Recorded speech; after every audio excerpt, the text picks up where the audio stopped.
तो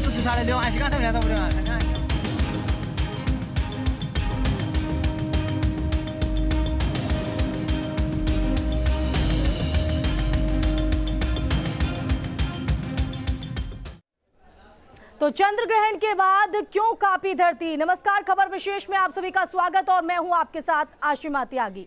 मंगलवार देर रात धरती कांप गई। नेपाल तो काफी ज्यादा नुकसान नेपाल में हुआ, लेकिन इस भूकंप ने भारत के कई शहरों को भी हिलाकर रख दिया। 8 नवंबर को चंद्र ग्रहण था और इसके कुछ घंटों बाद दुनिया के 3 देशों की धरती का हिलना कई सवाल पैदा कर रहा है। इन्हीं सवालों में ज्योतिष और साइंस एक बार फिर आमने सामने नजर आ रहे हैं। एक तरफ ज्योतिषी ग्रहण के बाद आपदा को गणना के जरिए प्रमाणित करते नजर आते हैं, तो दूसरी तरफ भूगर्भ शास्त्री मानते हैं कि ग्रहण समुद्र में हलचल पैदा कर ज्वार भाटा को ला सकता है, लेकिन इसमें इतनी ऊर्जा नहीं हो सकती कि भूकंप के लिए जिम्मेदार टेक्टोनिक प्लेट्स को ये हिला सके। इसी मुद्दे पर आज हम अपने मेहमानों से खास चर्चा करेंगे, लेकिन उससे पहले ये रिपोर्ट।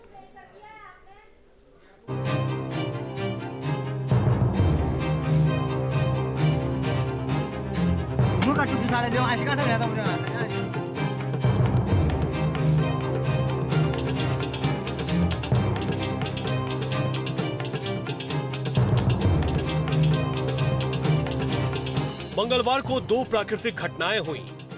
चंद्रमा पर ग्रहण लगा और उसके महज कुछ घंटों बाद ही 3 मुल्कों में अलग अलग वक्त पर जलजले ने दस्तक दे दी।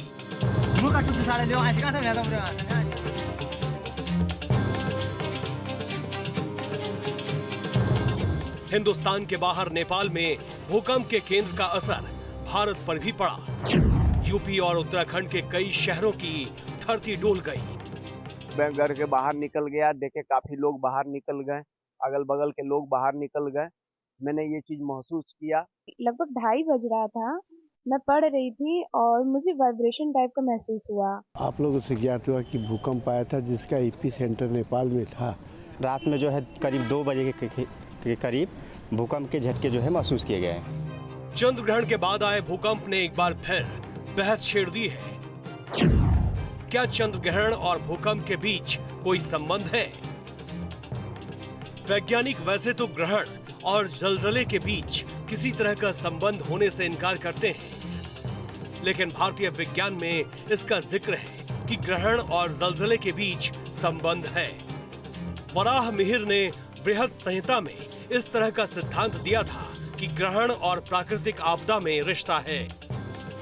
उन्होंने चंद्र ग्रहण और भूकंप के बीच संबंध को बृहद संहिता में विस्तार से बताया है, लेकिन इसे आधुनिक विज्ञान कसौटी पर खरा नहीं मानता है। लेकिन सिर्फ आज ही ये घटना नहीं घटी, बल्कि 2018 में अफगानिस्तान में इसी तरह से चंद्र ग्रहण के बाद जलजला आया था। क्या कहता है आधुनिक विज्ञान? पृथ्वी की छाया जब चंद्रमा पर पड़ती है तो उसे चांद पर ग्रहण के तौर पर देखा जाता है। और जहां तक जलजले का सवाल है, भूकंप टेक्टोनिक प्लेट के बीच घर्षण की वजह से होता है। अब सवाल ये कि पृथ्वी की चांद पर छाया की वजह से ग्रहण का प्रभाव इतना अधिक बढ़ जाता है कि वो टेक्टोनिक प्लेट की गति को प्रभावित कर देता है। सामान्य तौर पर टेक्टोनिक प्लेट गतिमान है और उसकी वजह से पृथ्वी के क्रस्ट में ऊर्जा संचित होती जाती है और क्रस्ट के जरिए समय समय पर बाहर निकलती है, जिसकी वजह से सतह पर कंपन महसूस होने लगता है। वैज्ञानिकों का मानना है कि चांद के गुरुत्व की वजह से ज्वार और भाटा पर असर पड़ता है, लेकिन महज पृथ्वी की छाया की वजह से इतनी ऊर्जा का पैदा होना क्या संभव है जो पृथ्वी के अंदर टेक्टोनिक प्लेट में हलचल पैदा कर दे? ग्रहण के बाद भूकंप की 2 घटनाओं ने वैज्ञानिकों और ज्योतिषियों में एक बार फिर नए सिरे से बहस छेड़ दी है। Team news state.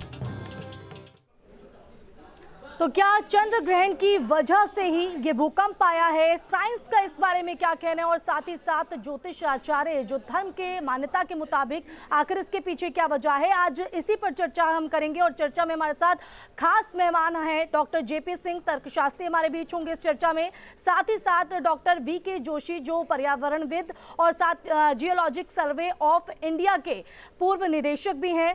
आपका भी बहुत बहुत स्वागत इस चर्चा में शामिल होने के लिए। और ज्योतिष आचार्य डॉक्टर एच रावत भी हमारे साथ मौजूद हैं। आपका भी बहुत बहुत स्वागत है सर। आप तीनों का ही स्वागत इस चर्चा में। और सबसे पहले मैं वीके जी आपका ही रुख करना चाहूंगी, क्योंकि जिस तरह से ये पूरी घटना यहाँ पर घटी है, कई तरह के सवाल हैं और एक बार फिर जो साइंस है और ज्योतिष आमने सामने होते नजर आ रहे हैं। इस नई बहस को छेड़ दिया गया। इस घटना को किस तरह से समझे साइंस के नजरिए से? साइंस की नज़र से भूकंप का ग्रहण से कोई ताल्लुक नहीं है। ग्रहण एक आपने जैसा अभी खुद ही बताया कि पृथ्वी की छाया पड़ती है चंद्रमा के ऊपर, जिसकी वजह से ग्रहण हमें दिखाई देता है। भूकंप जो है प्लेट मूवमेंट से आता है। जो भारतीय प्लेट है वो 5 से 15 सेंटीमीटर प्रति वर्ष की दर से तिब्बती प्लेट के अंदर धंस रही है। इससे बहुत सारे स्ट्रेसेस डेवलप हो रहे हैं। जब वो स्ट्रेस रिलीज़ होते हैं तब भूकंप आता है, एक बात। दूसरी बात, मैं अपना तर्क ये पेश करना चाहता हूँ कि पिछले 10 साल में औसतन 20 चंद्र ग्रहण हो चुके। कितनी बार भूकंप आया, एक प्रश्न है जिसका कि उत्तर आपको देना है। बिल्कुल, और इसी पर हम जवाब कहीं ना कहीं लेते हैं। ज्योतिष आचार्य जी हमारे बीच मौजूद हैं। साइंस के नज़रिए से तो यहाँ पर हमने समझा, लेकिन रावत जी आपका इस पूरे संदर्भ में क्या कुछ कहना है? क्योंकि चंद्र ग्रहण के बाद ये भूकंप पूरी दुनिया के 3 ऐसे देश हैं जिसको हिलाकर रख दिया और भारत में भी कई हिस्सों में इसका असर यहाँ पर देखने को मिला है। जी देखिए, वैज्ञानिकों का और तर्कशास्त्रियों का अपना मत होता है। उन्होंने कभी इस नजरिए से भूकंपों को समझा नहीं कि भूकंपों का टाइमिंग क्या है और भूकंप आते क्यों हैं। सूर्य के चारों तरफ सभी ग्रह घूम रहे हैं और सभी ग्रहों पर कहीं ना ग्रहण आता है। छाया सभी ग्रह पे आती है। बृहस्पति के ऊपर भी छाया आती है, शनि के ऊपर भी आती है, मंगल पर भी और शुक्र बुध के ऊपर भी छायाएं आती हैं। इसको मैं समझाना चाहता हूँ साइंटिफिक और ज्योतिषीय तरीके से। पृथ्वी के चारों तरफ ओजोन परत होती है, और मुझे अगर कहीं गलत हूं तो ये मुझे क्रॉस करेंगे हमारे माननीय जो आदरणीय लोग बैठे हुए हैं तर्कशास्त्री महोदय। ओजोन परत के ऊपर जो अल्ट्रावायलेट रेज आती है सन की, अगर उसको रोक दिया जाए, यानी चंद्रमा अगर उसको रोक दे अल्ट्रावायलेट रेज को, या पृथ्वी उसको रोक दे, तो जिस स्पीड के साथ वो रेज आती है, ओजोन परत का जो टाइमिंग्स और जो किलोमीटर है वो डिस्टर्ब होता है, और उसकी वजह से पृथ्वी के कुछ पोर्शंस का ग्रेविटी फोर्स डिस्टर्ब होता है। अभी अभी आपने विजुअल में दिखाया कि चंद्रमा के ग्रेविटी फोर्स के कारण ज्वार भाटे आते हैं। पृथ्वी के ऊपर बहुत सारी जगह ऐसी हैं कि जहां ग्रेविटी फोर्स नगण्य है, और वहां पर वो चीजें, कारें ऊपर की तरफ जाती दिखाई देती हैं या पानी ऊपर की तरफ जाता हुआ दिखाई देता है। तो जो ये भूकंप आया था, ये भूकंप 85 रेखांश से लेकर के और 75 के बीच में 10 डिग्री में ये सबसे ज्यादा देखा गया। ये नेपाल, लखनऊ, पटना और मणिपुर, इनके बीच से ये नेपाल की तरफ था, और यहाँ विजिबिलिटी है। मैं ये दिखाना चाहता हूँ पंचांग के अंदर, आप देखें, अगर ये देखिए पंचांग के अंदर अगर आप देखेंगे तसल्ली के साथ जूम करके इसको अगर देखें, तो जहां सबसे ज्यादा डार्क दिखाई दे रहा है चंद्र ग्रहण, ये जो जगह है पूरा की पूरा नेपाल को और उत्तर भारत को, नॉर्थ ईस्ट को प्रभावित कर रही है सबसे ज्यादा डार्कनेस। और ये आसमा जी, कल ही मैंने आपके टीवी चैनल पर बोला था कि जहां सबसे ज्यादा शैडो आएगी वो जगह सबसे ज्यादा प्रभावित होगी। अगर सन रेज पृथ्वी ने रोक दी है और चंद्रमा के ऊपर सनरेज नहीं आ रही है, और चंद्रमा उस चीज को पृथ्वी के ऊपर रिफ्लेक्शन नहीं कर रहा है, तो उसके नेगेटिव परिणाम तो होंगे, और ये विज्ञान को मानना पड़ेगा। अभी मैं सामने बैठा हुआ हूं, मेरा फेस थोड़ा चमक रहा है, क्यों? मेरे सामने लाइट लगी हुई है। अगर मेरे फेस के सामने इस तरीके से पृथ्वी आ जाए तो एक तो मेरा फेस दिखाई देना बंद हो जाएगा और साथ में मेरी कालापन आ जाएगा फेस के ऊपर। तो विज्ञान इस चीज को तो नकार ही नहीं सकता किसी कीमत पर, क्योंकि चंद्रमा जो होता है ये रिफ्लेक्शन दे करके रेज को पृथ्वी के ऊपर अमृत फेंकता है पूर्णिमा के दिन। इसलिए आयुर्विज्ञान आयुर्वेद के जो हमारे ऋषि हैं पूर्णिमा के दिन जी वो जड़ी बूटियों को कुछ बूटियों को तोड़ते हैं कि उनको पता है इसमें अमृत का वास आ चुका है। उनका नक्षत्र टाइमिंग्स होता है। तो पूर्णिमा शरद पूर्णिमा की अपने आप में बहुत बड़ी महत्वता इसलिए होती है कि वो शीतलता प्रदान करता है पृथ्वी को और पृथ्वी को बचाता है और पृथ्वी की चारों तरफ से सुरक्षा करता है। इस नजरिए से आसमा जी अगर वैज्ञानिक सोचें और इस प्रभाव को समझें, ठीक है, निश्चित इस पर विज्ञान वीके जोशी जी का क्या नजरिया है, मैं उनका भी नजरिया यहाँ पर समझूंगी, लेकिन उससे पहले मैं जेपी सिंह जी आपका भी रुख करना चाहूंगी, क्योंकि साइंस और ज्योतिष के आधार पर हमने समझा है इस पूरे पॉइंट को, लेकिन आपका क्या व्यू है, आप क्या पॉइंट रखते हैं इस पूरे खगोलीय घटना को लेकर?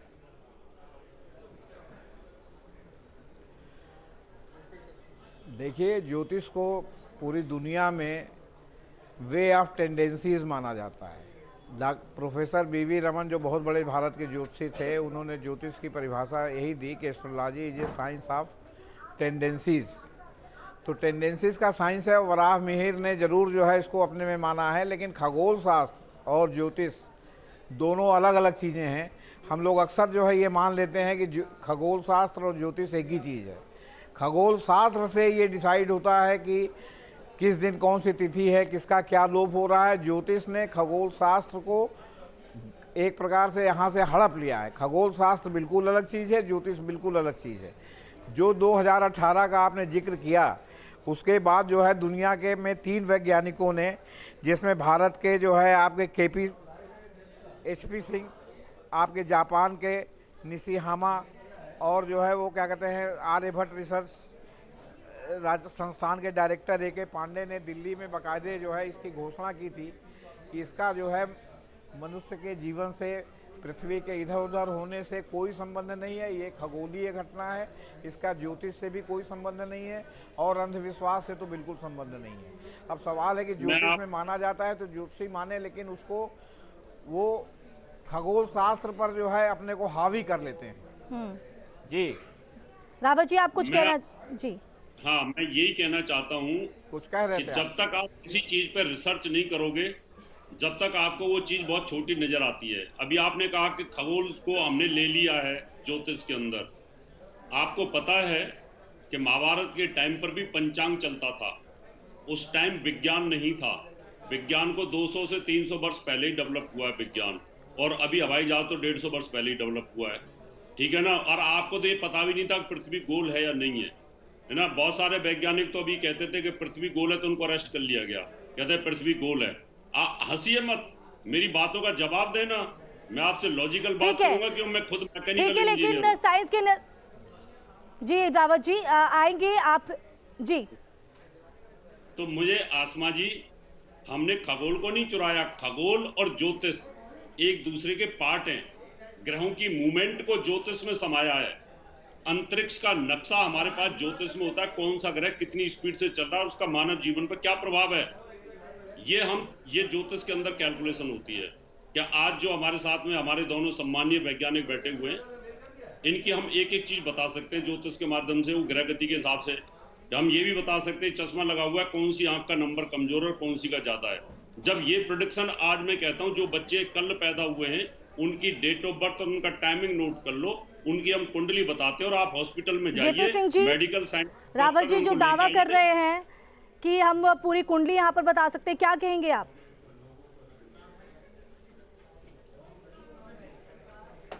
जेपी सिंह जी, आप तक आवाज पहुंच रही है? मैं जी देखिए ज्योतिष एक अपनी जगह पर अलग चीज है, लेकिन ज्योतिष अभी भी पूरी दुनिया में इसको वैज्ञानिक मान्यता नहीं मिली है। और इनके खुद सबसे बड़े ज्योतिषी जो भारत के थे, डॉक्टर बीवी रमन, उन्होंने कहा कि astrology is a science of tendencies.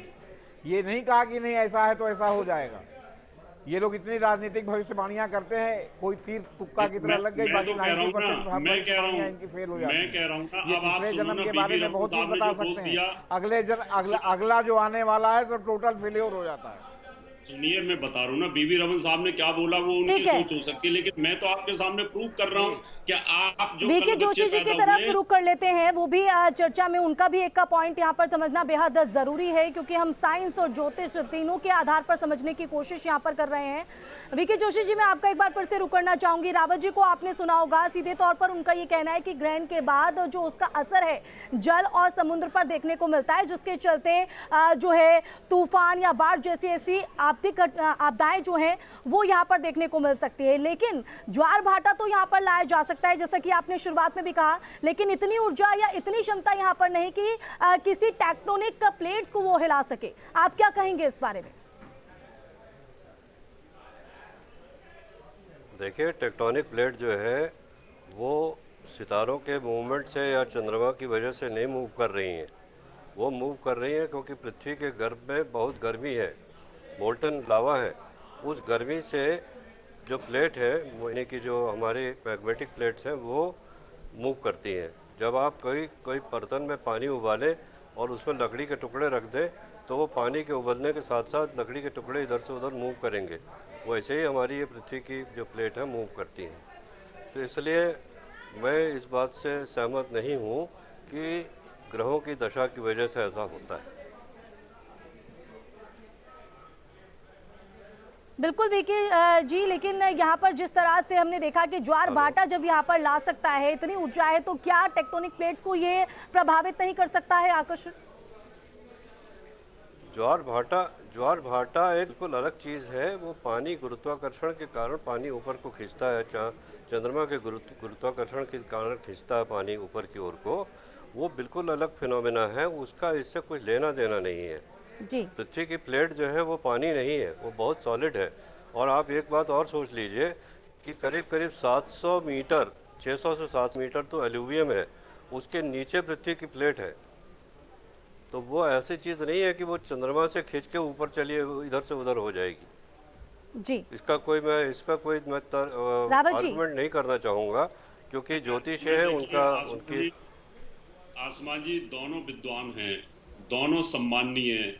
मैं उनको बहुत ज़्यादा काटना भी नहीं चाहता, लेकिन मैं अपनी बात तो रखूंगा।